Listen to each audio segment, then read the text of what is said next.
जय हिंद दोस्तों, आपने अक्सर देखा होगा कि लोन नहीं चुकाने पर पेनल्टी चार्ज लगाया जाता है। लेकिन अब जो है ये मनमानी नहीं चलने वाला है, क्योंकि आरबीआई का एक नया गाइडलाइन जारी हो चुका है।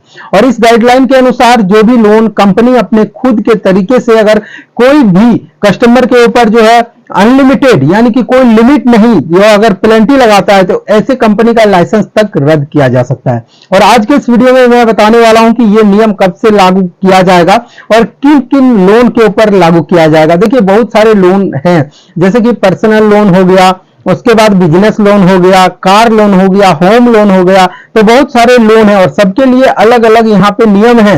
ऐसा नहीं कि पेनल्टी नहीं लगा सकता है, पेनल्टी लगा सकता है, लेकिन उसका कुछ नियम है।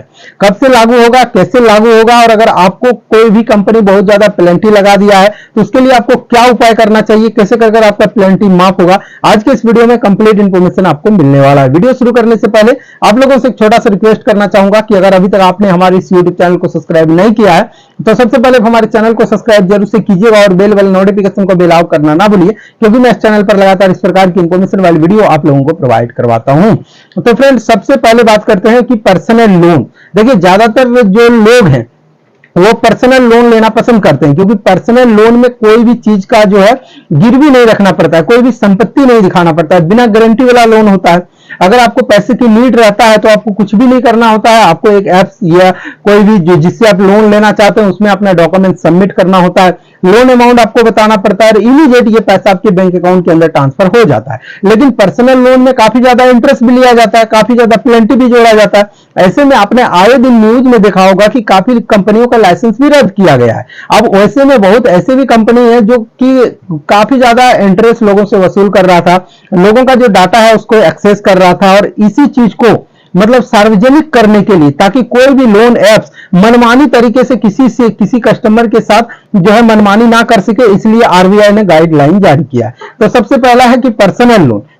तो जो आपने कभी पर्सनल लोन लिया है और आपको लगातार आपने देखा होगा कि जब भी ओवर ड्यू चला जाता है तो सबसे पहले कंपनी आपको कॉल करता है। कॉल का अगर आप जवाब नहीं देते हैं तो जैसे ही ओवर ड्यू हो जाता है आपका जो अकाउंट है, जो लोन अकाउंट है, उसमें पेनल्टी चार्ज इंक्रीज होते चला जाता है। जैसे कि मैं आप लोगों को बताऊं कि एक किस्सा मैं सुना देता हूं जो कि मेरे ही साथ घटित हुआ है। जैसे कि मैं कंपनी का नाम नहीं लेना चाहता, एक कंपनी से मैंने लोन लिया था मात्र 10,000 का। उसके बाद वो जो कंपनी ने मुझे टाइम दिया था पूरा 15 दिन के लिए। अब किसी कारणवश से मैंने उसका पेमेंट नहीं किया। अब मैं जब भी उस एप्लीकेशन को ओपन करता हूं तो मैं देखता हूं कि उस एप्लीकेशन में डेली जो है पेनल्टी चार्ज जो है जोड़ा जाता है, जिसमें डेली का 150, 200, 500 तक जोड़ा जा रहा है। अब ऐसे कंडीशन में जो मेरा 10,000 का लोन अमाउंट है वो बढ़ते जा रहा है, और अगर मैं सपोज दैट कि इसको 1-2 महीना, 3 महीना या साल भर नहीं भर पाता हूं तो 10,000 का ये लोग तो लाख रुपया कर देगा। तो इसी के ऊपर आरबीआई ने यहां पे गाइडलाइन जारी कर दिया। गाइडलाइन में यह कहा गया है कि अगर कोई भी कस्टमर आपसे लोन लेता है तो लोन लेने के टाइम ही आपको बताना पड़ेगा कि आपका पेनल्टी चार्ज कितना हो सकता है। ज्यादा से ज्यादा आप मनमानी तरीके से पेनल्टी नहीं लगा सकते हैं।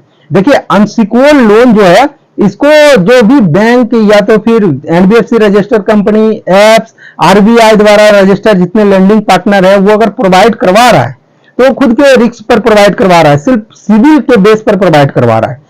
कई ऐसे लोन डिफॉल्टर होंगे जो कि पैसा नहीं चुका पा रहे हैं, उनके पास जॉब नहीं है, काम नहीं है, कुछ उनको प्रॉब्लम है, पैसा का जो है पेमेंट नहीं कर पा रहा है। ऐसे स्थिति में उन लोगों को परेशान किया जाना ये भी तो आरबीआई नियम के खिलाफ है। लोगों को आप परेशान नहीं कर सकते हैं। जो है आप जो है एजेंट वगैरह आपके घर पे अगर विजिट करता है तो ऐसे कंडीशन में उससे जो है आप भेदभाव तरीके से बातचीत नहीं कर सकते हैं, धमकी नहीं दे सकते हैं। तो इन सब नियमों का पालन कहीं ना कहीं नहीं हो रहा था, इसीलिए आरबीआई ने ऐसा गाइडलाइन दे दिया कि आपको पहले ही बताना पड़ेगा। अब इससे क्या होगा, जब भी अगर कोई लोन कंपनी किसी कस्टमर या डिफॉल्टर के ऊपर अगर लीगल एक्शन लेने की बात करता है तो उसको सबसे पहले यही चीज प्रूव करना पड़ेगा कि ये जो कंपनी है इन्होंने लोगों को अभी तक जो है कितना पेनल्टी लगाया है। जैसे कि मैंने लोन लिया, मैं अगर नहीं पैसा चुकाता हूं तो मेरे ऊपर अगर कभी भविष्य में लीगल एक्शन लिया जाएगा तो उनको तो बताना पड़ेगा कि ये जो आदमी है इन्होंने इतना का लोन लिया है, उसके बाद इतना पेनल्टी हुआ है और अभी तक पेमेंट नहीं किया है। तो ये सब चीज जो है अब जो है मतलब सार्वजनिक किया जाएगा, जिसके बाद फायदा ये होगा कि किसी कंपनी से जब भी आप लोन लेते हैं ना तो उसके लिए ज्यादा पेनल्टी आपको नहीं भरना पड़ेगा। एक मतलब आरामदायक ये फैसला जो है कहीं ना कहीं लोगों के लिए दिया गया है।